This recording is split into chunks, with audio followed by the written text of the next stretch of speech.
लो जनाब माशाल्लाह बिल्कुल तोता फेस माशाल्लाह जोड़ी आई है खूबसूरत और माशाल्लाह नायाब तोहफे ने बिल्कुल चिपटे सिंगां दे विच ते जेहड़े मेरा शौक रखना चाहते जनाब यह शौकिया चीज़ होंदी ने और बिल्कुल ढिली चमड़ी दे विच जिवें चिक्सो रबड़ वाली करच खींदी जासी और बिल्कुल बरीक पशम दे विच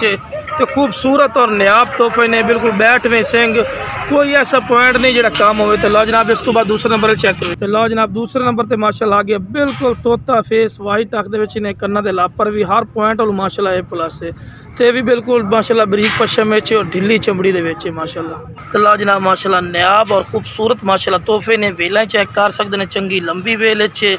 और माशाल्लाह अच्छे खासे माशाल्लाह ए प्लस क्वालिटी के माशाल्लाह जानवर ने जो विराद ना भी शौक रहने तो फौजी भाई शौक पूरा नहीं होता इस तो बाद शौक और क्वालिटी माशाल्लाह नहीं होती माशाल्लाह बेहतरीन और माशाल्लाह नायाब तोहफे ने सही भी टोर के विखाओ चना। तो उम्र इन्हों की गारंटी शुदा जनाब 8-8 महीने इन्हों की उम्र है पई तो माशाल्लाह ए प्लस क्वालिटी माशाल्लाह चीज़ें पी हैं फेस ब्यूटी वगैरह भी चेक कर सकते हैं खूबसूरत माशाल्लाह चीज़ पे टोर फिर के माशाल्लाह दिखा रहे हैं तो चारा ही खवा के दिखा रहे हैं।